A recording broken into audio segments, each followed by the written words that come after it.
The following is a CUNY TV special presentation. It is a true pleasure for me to introduce and welcome our governor and John. The governor has done so much for our state over the last 5 years, from marriage equality to streamlining the government process to passing four on-time budgets and hopefully a fifth very soon, and getting our state's fiscal house in order. All New Yorkers should be proud to call you our governor. Since assuming office in 2011 as the 56th governor, Governor Cuomo has been a leader on major issues that has demonstrated to the country, and for that matter, the world, that New York is open to all and open for business. Furthermore, our state remains a trailblazer in global culture, investment, and innovation. Governor, we are grateful for your leadership and dedication to New York, as well as your ongoing commitment to attracting and retaining jobs, protecting and expanding the economic drivers of our state, and ensuring that our Empire State remains the global, competitive, and universally accepted place to do business and for people to seek opportunities. As I mentioned before, the governor has put together an amazing team, including our first speaker, John Mack. John currently serves as the senior advisor to Morgan Stanley. He was chairman until 2011 at Morgan Stanley, and before that, CEO. Last year, the governor tapped John to serve the state and advise on various economic development programs and issues, including Startup New York, to help grow New York's economy and make the state a more attractive place to do business. Ladies and gentlemen, please welcome to ABNY, John Mack.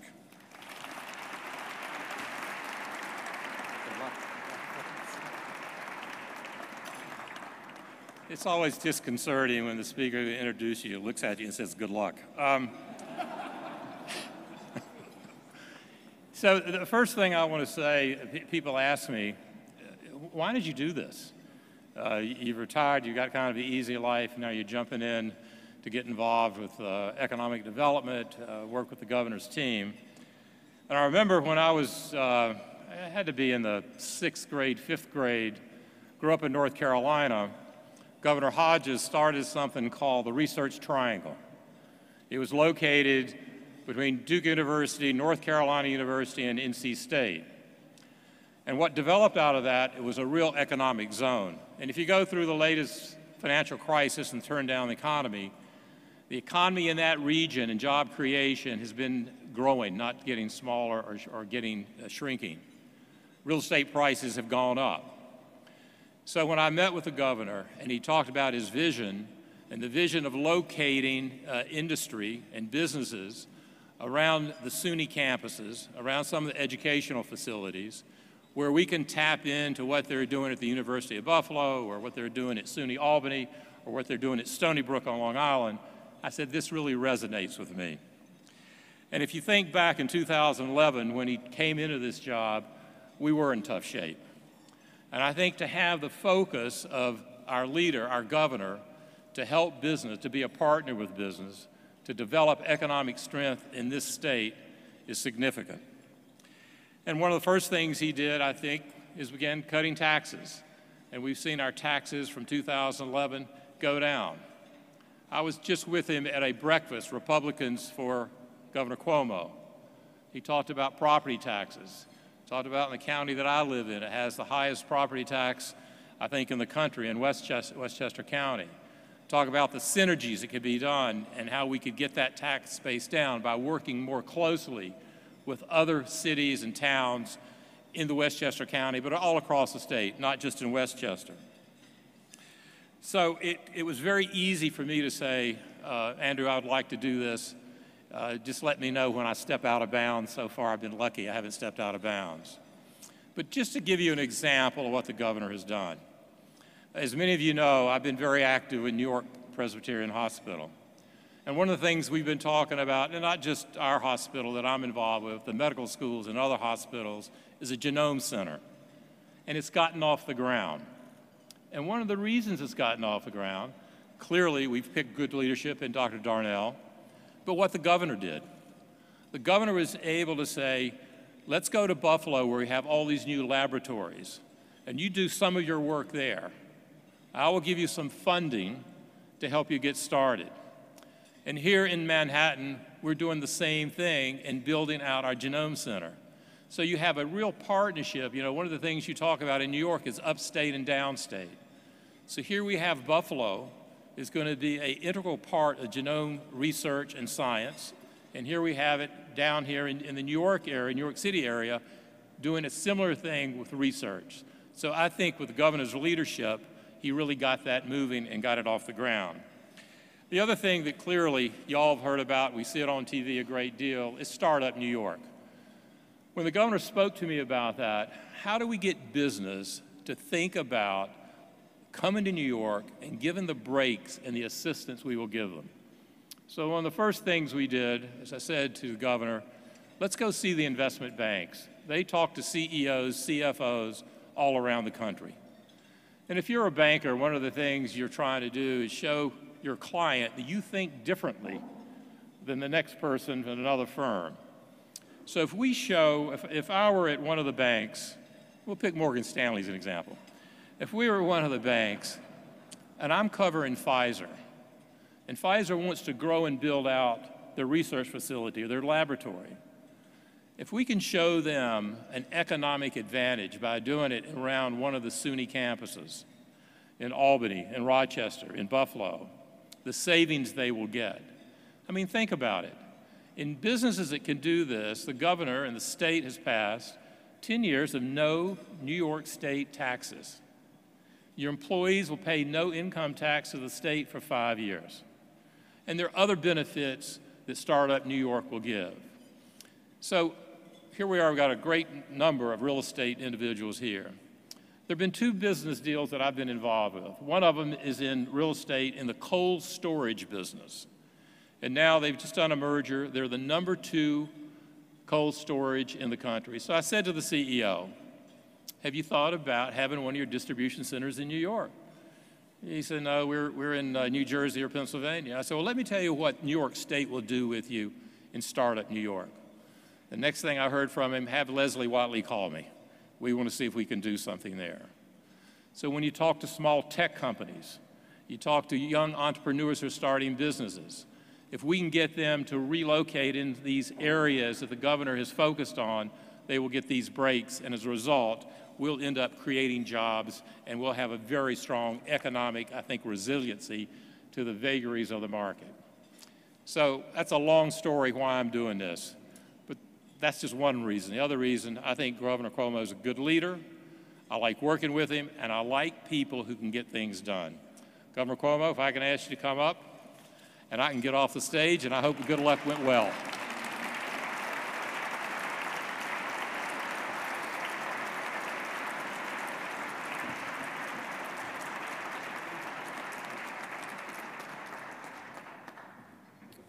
Thank you very much, and good afternoon to all of you. First to Bill Rudin and ABNY, who does such a great job for this city and this state in so many ways. Let's give them a round of applause.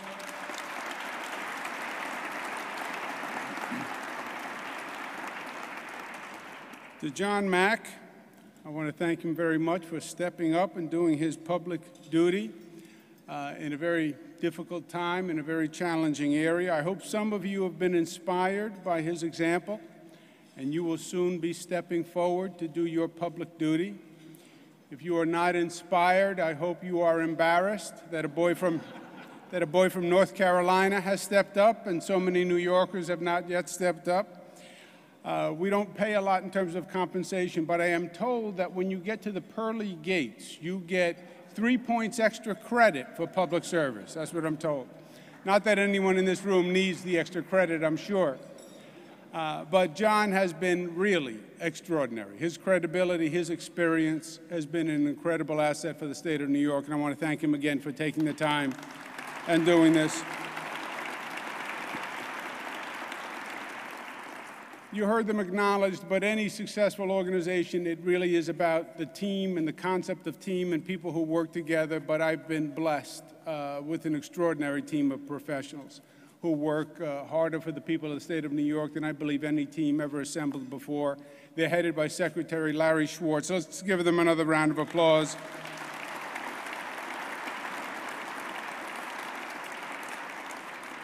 To all the elected officials, to all the friends who are here today, I'd like to speak to you about the state budget today. The state budget is timely. You'll be hearing it discussed over the next 2 weeks. The state Senate and the state Assembly just passed their one-house resolutions, basically their version of the budget.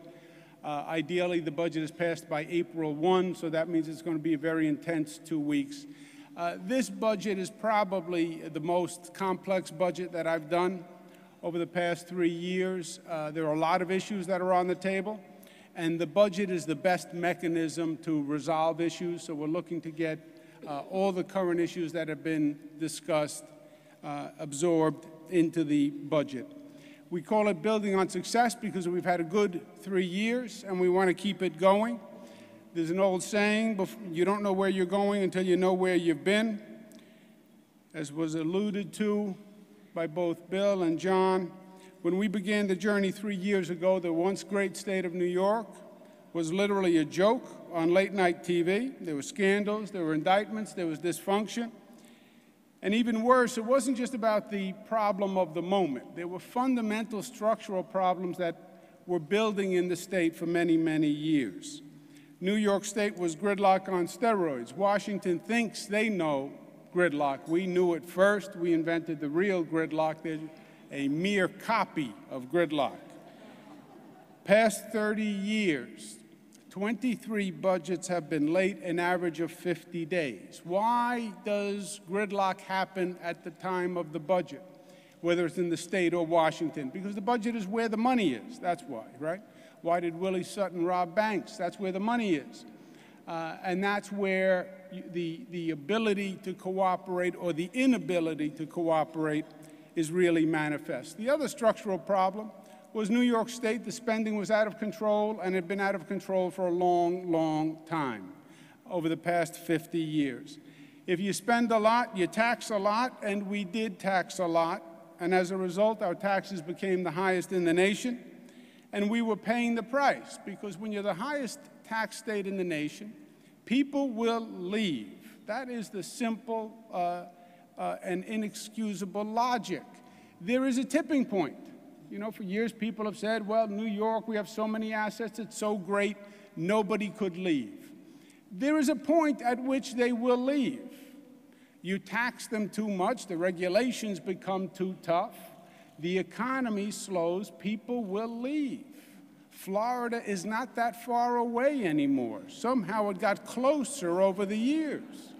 Travel is easier, there's more technology, people can work from home a few days a week.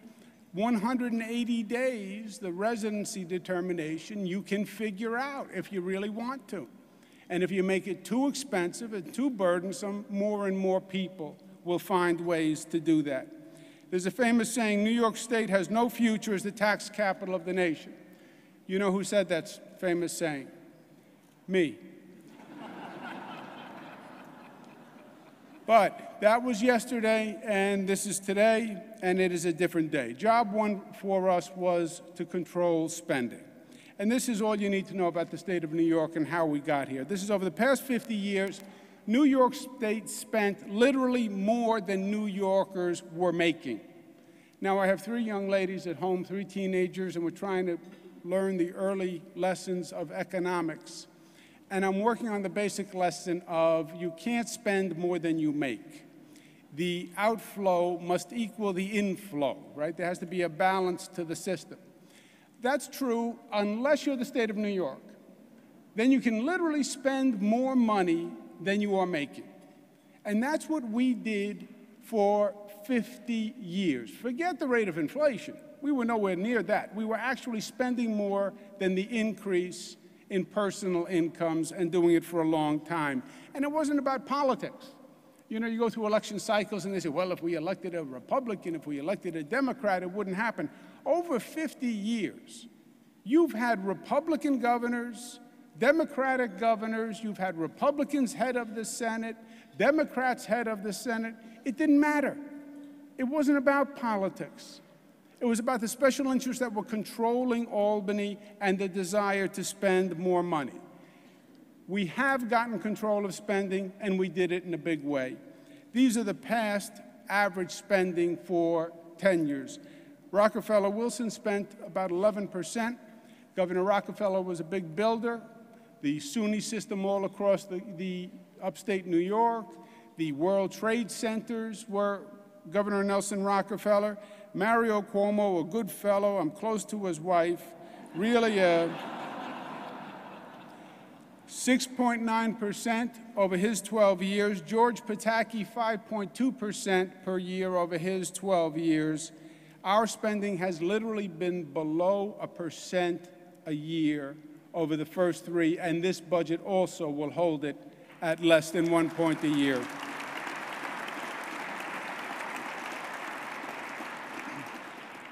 This is in no way to be read as a criticism of my father. 6.9% is nice, too, I want you to know. Not only did we reduce spending, but we also reduced the size of government itself. Our government at 118,000 employees is the smallest government has been in over 50 years. We renegotiated our labor contracts to 3 zeros, and the unions agreed to pay a percentage of health care, saving us more than $1 billion and setting a standard for the state of New York. We reformed the pension system, which is the greatest structural cost, which if we don't do something about long-term pensions, it could bankrupt the governments all across this country. We reformed our pension system and saved $80 billion.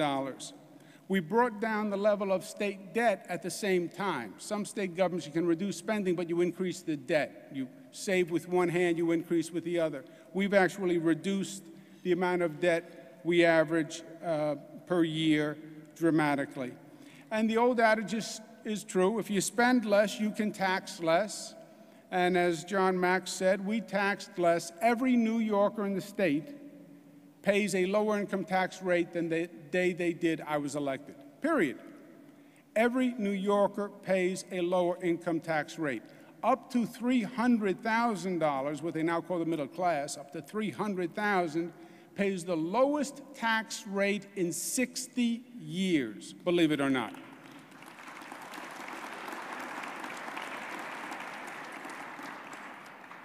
And the reduction in spending and the reduction in taxes is working. The arrows are all pointing in the right direction. Spending is down, taxes is down, unemployment is down, and the number of jobs is up. 3 years ago, we had a $10 billion surplus, which they said was impossible to deal with. In 3 years, we've gone from a $10 billion deficit to a $2 billion surplus, believe it or not. I wouldn't have believed that we could have turned it around as quickly as we did.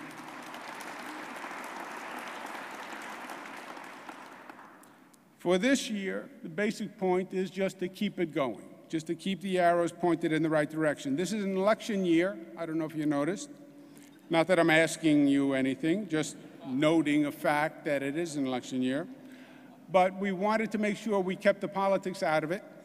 We wanted to keep our tax cut program going. So we started by asking former Governor George Pataki and former Controller Carl McCall to head a commission.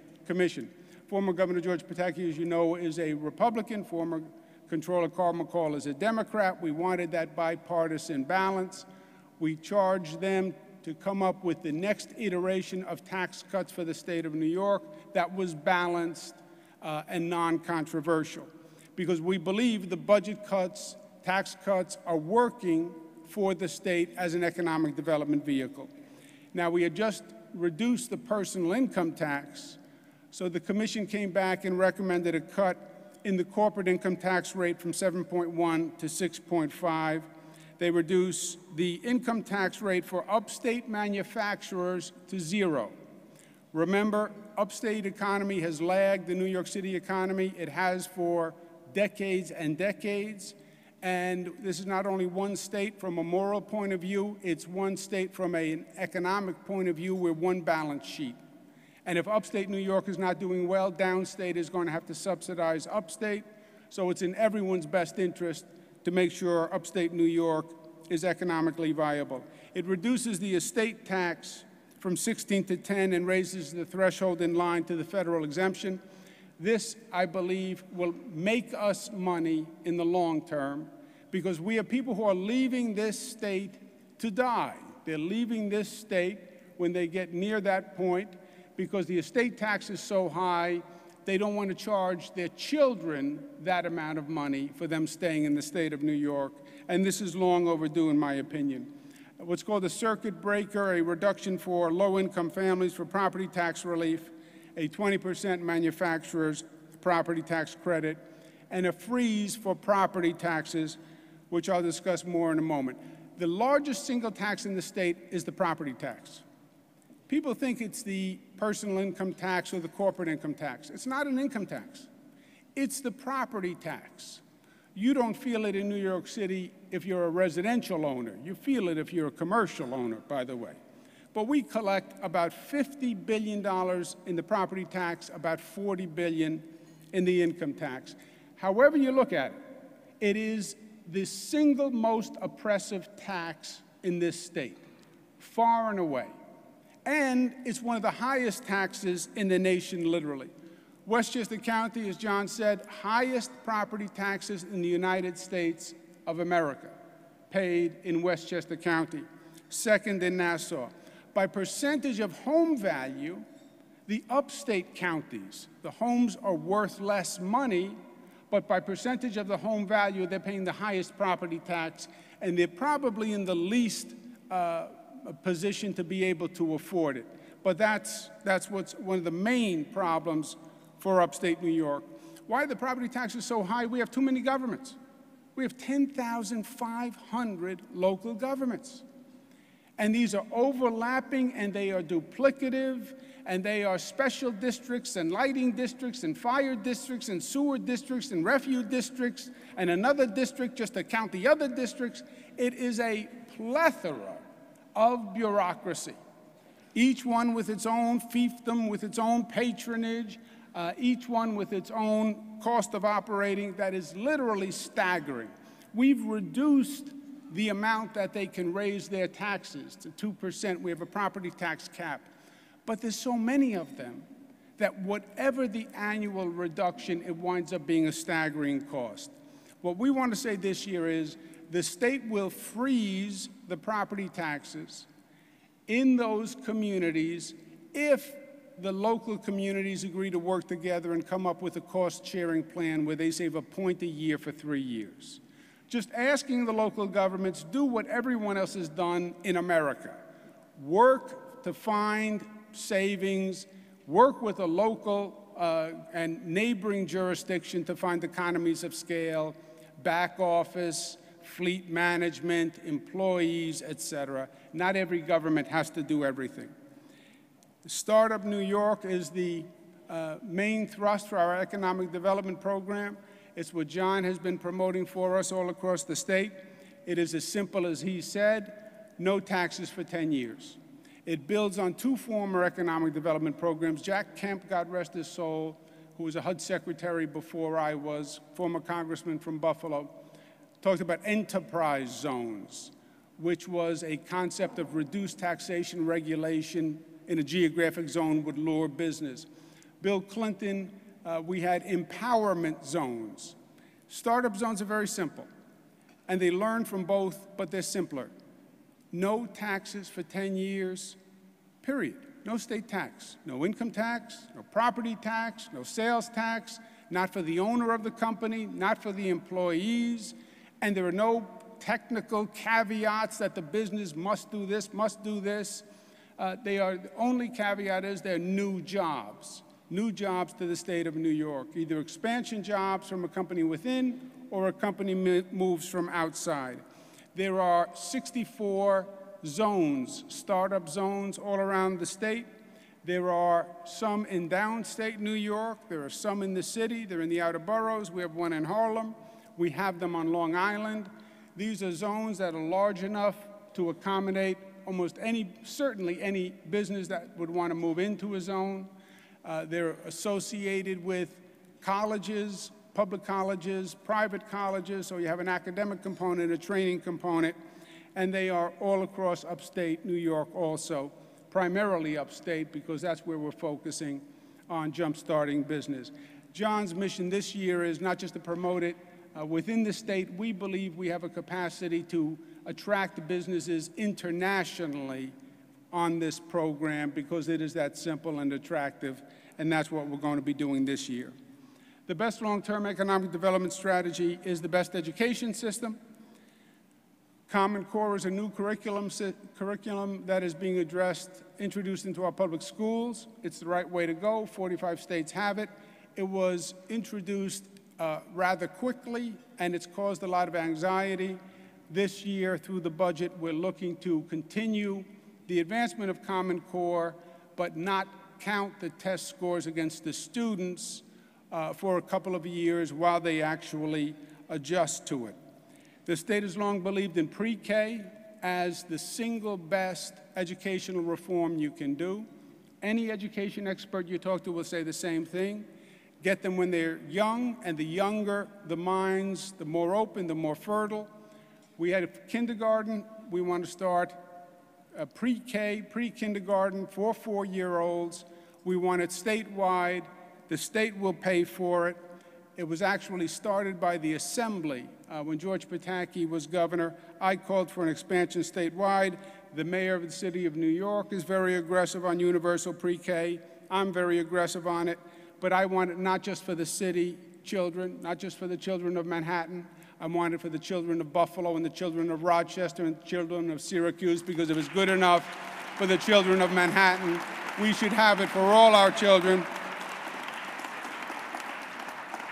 And rather than any one city having to come up with a tax to pay for it, the state will pay for it because it's a fairer way of doing it. This mayor's proposal.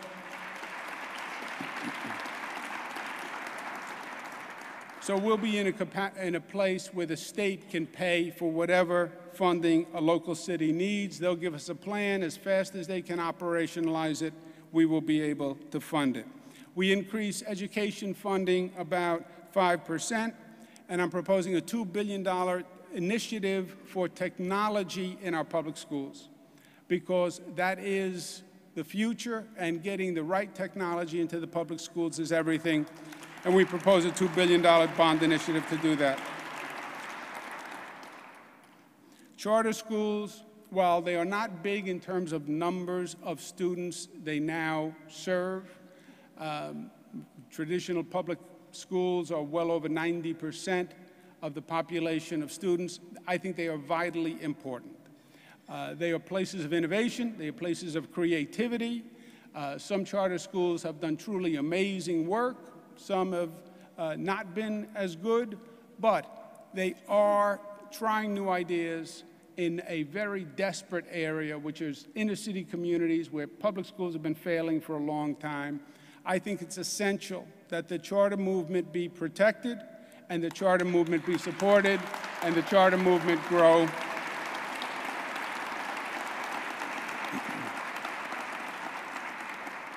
And we will do that this year. I'm a strong believer in teacher evaluations. The state was supposed to implement teacher evaluations 7 years ago when it qualified for the Race to the Top money. It hasn't really happened. It's been difficult to implement just because the local districts, the teachers, are highly concerned about the evaluations. I think they're essential. They're not punitive. Find out who are the low-performing teachers, and let's get them the help they need to improve. And let's have a bonus system for the high-performing teachers, so those teachers who want to work hard, who want to achieve, we recognize that achievement and we reward it with bonuses.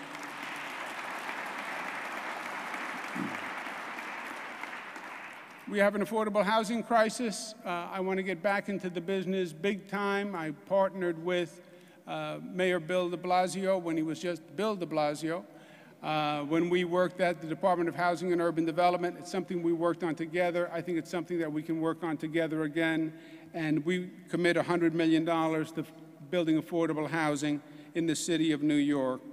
The next challenge for the next generation is going to be, in my opinion, extreme weather and the changes that it brings.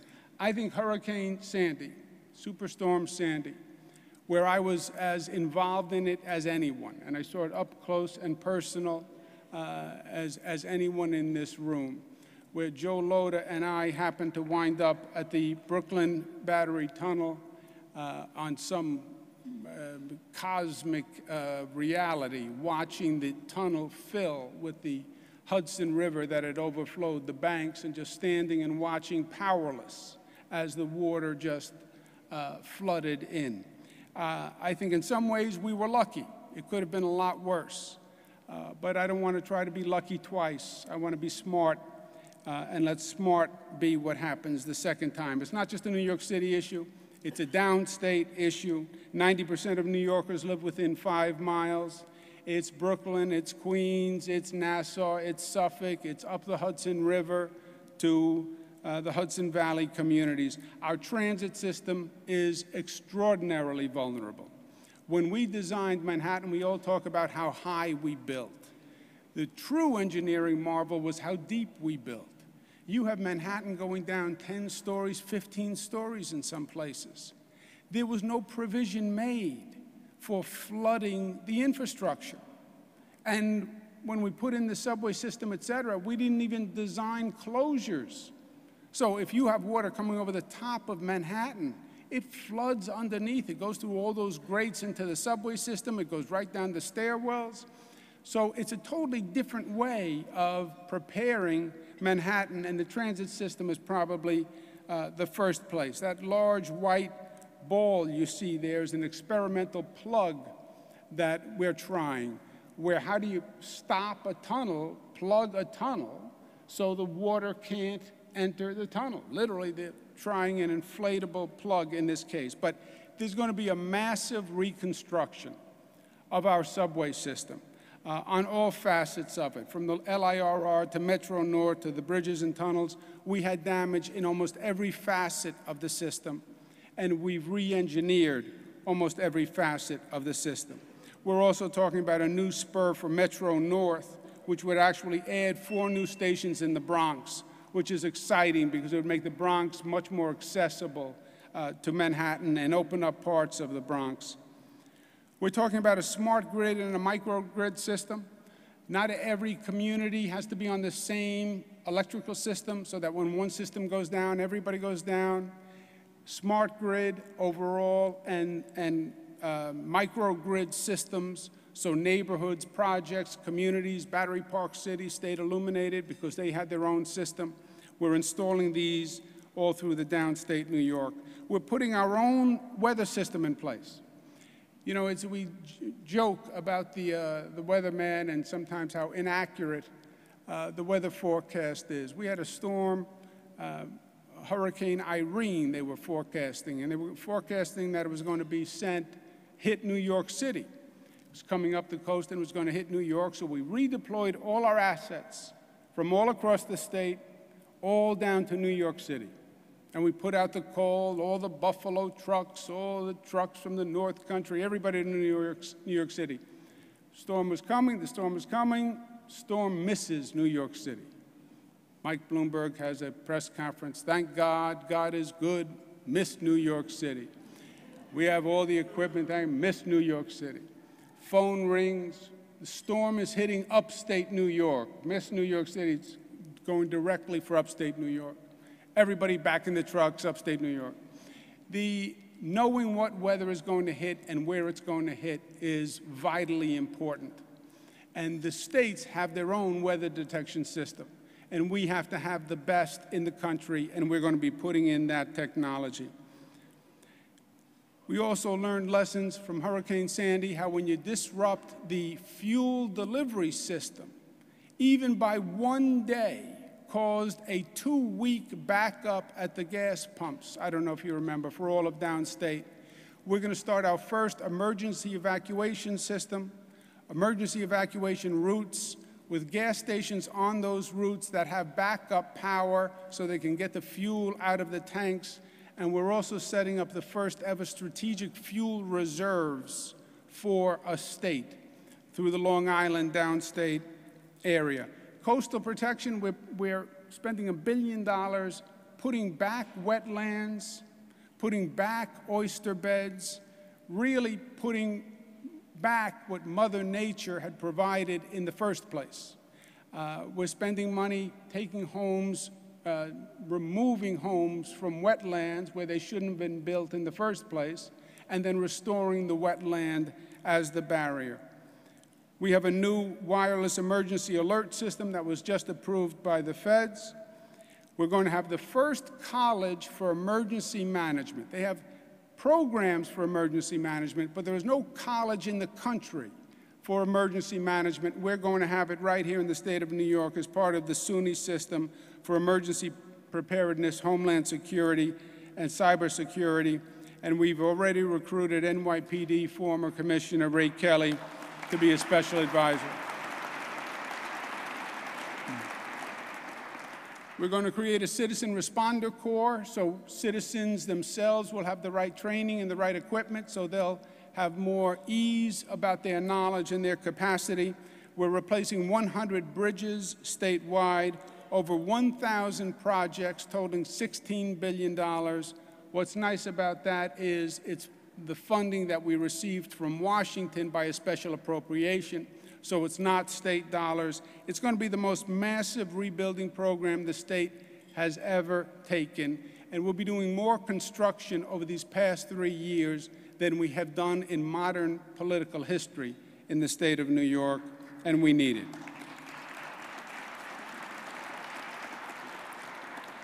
So in short, my friends, the government is working. Gridlock is ended. Government is functioning. Over the past 3 years, we've had 3 on-time balanced budgets.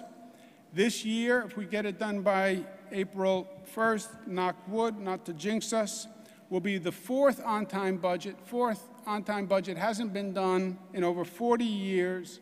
Last time it was done, Governor Nelson Rockefeller, Speaker Perry Duryea, and the majority leader was Earl Bridges. I'll tell you how long ago that was. I don't even know who Earl Bridges is. But I think he became an actor later on in life. And when the government works smarter, it's better for the state. The two are connected. And the functionality of the government is linked to the functionality of the state. And it's not that the government is working better. It's that the state is working better. And the proof is in the numbers. 426,000 new jobs over the past 3 years. Listen to this, we are number 2 in job creation in the nation since the recession. Number 2 in the nation.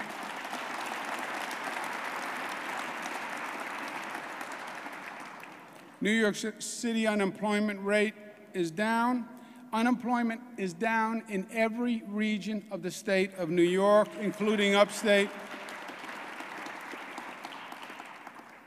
The upstate unemployment rate dropped, in the most recent numbers, dropped 8.4 to 6.4, the single biggest one-year drop in recorded history for upstate New York.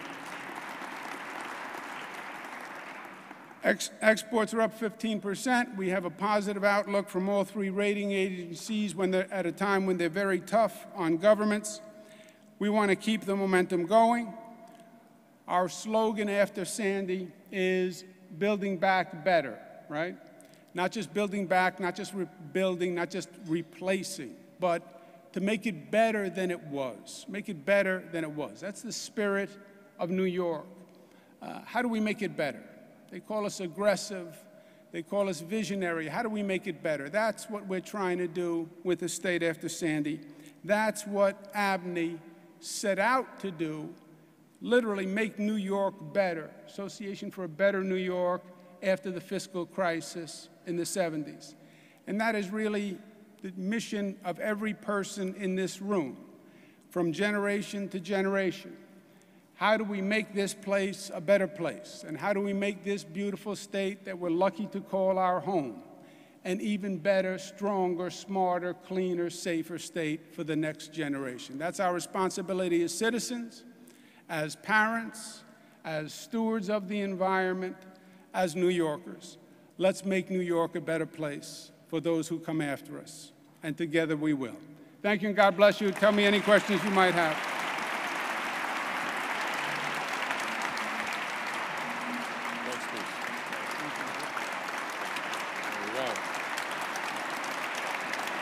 Governor, what a great way to start the weekend and celebrate St. Patrick's Day next week.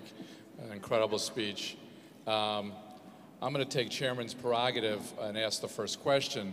You start off about civic responsibility. You had the picture of my dad. I wish you had the picture of your dad, because they worked arm in arm and really set the framework. And Jerry Spire's here, and he remembers who Mr. Bridges is. So, you have a target-rich environment right here. You asked about getting people involved. This audience, our members, want to be involved. They showed their commitment. But specifically, what do you think we should be doing and focusing on, and how do we harness the energy that's in this room? It's a good question. Going back in the 70s, people understood how important state government was and how vital and how relevant it was. Somewhere along the way, Albany became sleepy and state government became sleepy and people paid less attention to it. And the New York City government became preeminent, and people became very engaged in New York City and lost interest in the state government. We need help in the state government.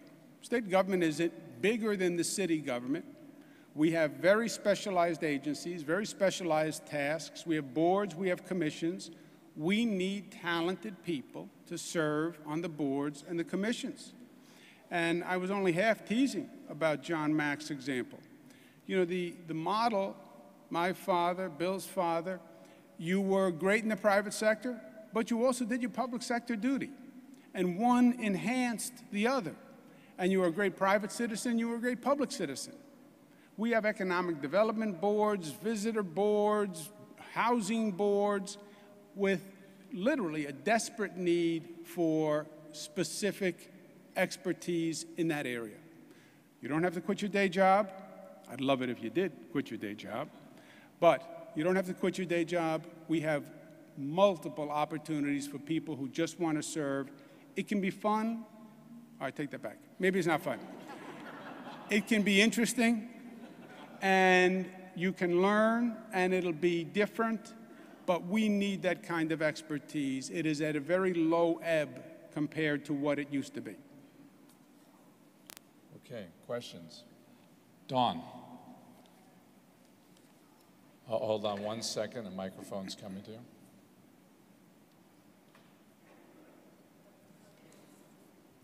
I'm Dawn Barber, and I co-founded New York Tech Meetup. We have over 38,000 technology people as members of our community here in New York. And I applaud you on Startup America, and wanted to ask you what's your perspective on the business community's response to that? And in particular, do you see any actual deal announcements anytime soon? It's a good question. If I had to categorize the response, it would be disbelief that it's too good to be true. I believe that. I think they think there's a catch somewhere. It can't be that simple. It can't be that straightforward. Because of what we're saying about these zones, by the way, these are the least expensive places in the country to locate a business. Even a no-income state, there are some states with a no-income tax. Even if they have no income tax, they have some other tax because they have to have some other revenue. So they have a property tax, sales tax, et cetera. These are the least expensive places in the country. And it's almost incredulous that New York State, you know, high tax, big regulation, New York, to have the least expensive place in the country. So I think they're incredulous. That's why John Mack is so effective. He has a credibility factor here that I don't have, that a politician doesn't have. When John Mack says the numbers are what the numbers are, the numbers are what the numbers are. Boys from North Carolina don't lie about numbers. So he's been extraordinarily helpful in bringing credibility to the program. We have a very large universe. We've been advertising aggressively, and we have thousands of companies that have expressed interest. But the first impression is almost dubious. This is too good to be true. Can it be that good?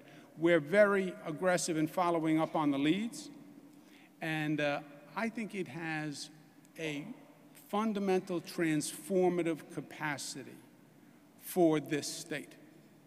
I'm very impressed that the legislature actually passed it, because no state in the nation has ever done this before. It is that aggressive. Yes, sir. There's been a lot in the news about your plan to cut property taxes and some opposition to it in the legislature. How would the government consolidation aspect work? And is this the first time it's been tried? Thank you. Yes, this is one of the cases where the legislature is wrong. It doesn't happen often. Here's what's happening with to reduce the property taxes, we passed what's called the property tax cap, which limits to 2% the rate any government can increase their property taxes, with some limitations. So a local government, a village, a town, et cetera, can only raise it 2%. School district can only raise it 2%. But as I said in the presentation, there are so many of them, 10,500, that even if it only goes up 2%, it's still a lot. You have a house in Westchester County, you get a tax bill, you have 14 jurisdictions on your tax bill. And you pay the lighting district and the sewer district, and they're all separate taxing entities, and they're all going up. My plan is we'll offer a freeze to the homeowner where the state will credit and pay the increase year to year for 2 years. So the homeowner is flat for 2 years. If that local government agrees to come up with a savings plan where they save a point over the next 3 years. If the government doesn't agree to save money, we won't give the homeowner the freeze. What I'm trying to do is use democracy, use the homeowner's desire for the freeze to pressure the local government to make cuts. Yes, that's what I'm trying to do. They say you're trying to pressure us. I say, yes, I'm trying to pressure you. That is what I am trying to do. I've been working on this issue for 7 years. I started as Attorney General. They do not want to consolidate, and they do not want to share. Why? Because it's human nature. I want control, and I want everything for myself. And I want to have my own back office and my own fleet operations and one of everything for me. And I get it, but we can't afford it. And we need to get sharing across local governments so that the cost comes down. And they're not going to do it on their own. It's not human nature. And they're not going to do it unless there's significant pressure. I believe that. And the homeowners will exert significant pressure on the localities. They're right about that.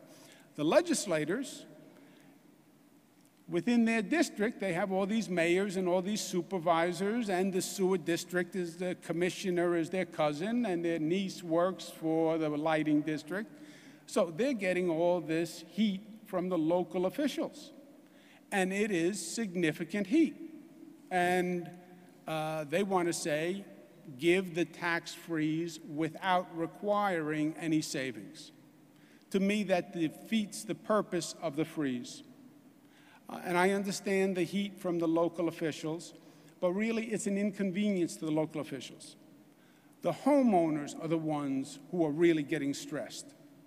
And I'm more concerned, frankly, with the homeowners than the bureaucracy. And the legislature's job isn't to protect the bureaucracy. The legislature's job is to be responsible to the taxpayer. And that's the discussion we're having now. All right, we have time for one more question. Gentlemen. Mr. Jay Kriegel. It is Mr. Jay Kriegel, isn't it? Jay Kriegel. He knows who Bridges was. Who was Earl Bridges? We have a question for you. Who was Earl Bridges? Where's Bobby Douglas? He knew Earl Bridges. We negotiated with Earl Bridges, and he was very lovely. Niagara Falls. Is that Governor, true?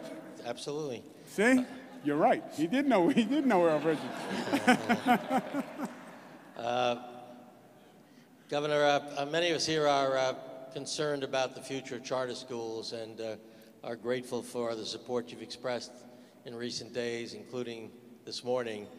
Could you tell us what's likely to happen in the budget with regard to the charter school situation? In the budget is the maximum point of leverage for almost all sides, the Senate, the Assembly, and the governor, but certainly for the governor. The governor probably has a little bit more leverage than the Assembly or the Senate. I don't like to admit that, but it's probably true. There is the rest of the legislative session that goes on past the budget. The session continues till June. I'm trying to get this done in the budget where we change the law so we know that we have legal protections that will assure that charter schools continue and grow in every city of the state. The way we've now written the law, we give tremendous power to the mayors. And it's possible that a mayor could say, under mayoral control, I don't like charter schools. I'm not going to locate or fund any new charter schools. And it's possible that that whole movement would dry up. I think as a matter of policy, that would be bad for the city. I think it would be bad for the state. I want to make sure the laws are changed so we have those basic protections. I think we can do it in a way that doesn't interfere with mayoral control and respects the concept of mayoral control, but protects charter schools, and I want to get those laws changed in this budget, April 1.